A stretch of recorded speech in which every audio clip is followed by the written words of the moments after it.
So we're going to recap adding images to your website, right? We just did that in the previous video. So basically it's img src is the source location, basically where you find what you're looking for, and then this is it. Images, I created a folder called images, and so inside that folder is where my picture is, right? Just in case you're confused. And the alt is basically if the picture does not show, I can have this written, and the title is basically when I touch the picture, it should basically show me a title, right? Like I said, I hardly use that. And so basically that's how you add an image to your website. But you can see that it's very big. How do we reduce the size of the image, right? We need to be able to reduce the size. We could do that here. It's pretty amazing, right? So we can say the width size equals, let's say 400, and then we can say the height.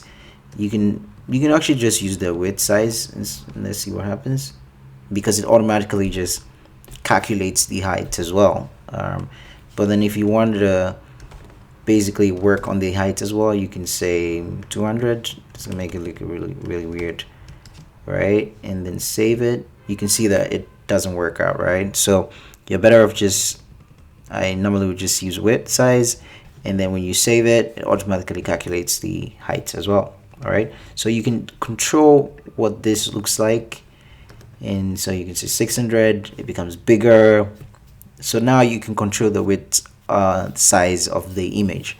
Ideally, you would do this in CSS and not HTML, right? There are different ways you can work with images in CSS, but basically this is how you do it in HTML. Alright guys, I hope this was helpful and you're able to add an image to your website.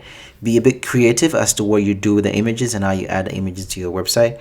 The image can move, right, with my key, but I would not suggest that, right? That's basically old-fashioned, right?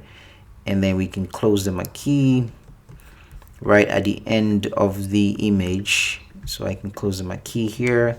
Let's make it smaller so we can see the image actually doing something, right? So let's make this 200. So you can see that the image is moving, right? So basically we can use the marquee for moving elements to make something move, but we don't need that, so we're going to take it out. Just wanted to create something to have some fun. Okay, marquee go, marquee go. So basically that's how you add an image to your website, and then also the size, right? Let's bring this back to 400, and then we can do that. All right, in the next video we're going to go into CSS and external CSS. We had worked in some previous videos on internal and inline CSS. In the next video we're going to be looking at external CSS. All right guys, stay with me, and I'll see you in the next video.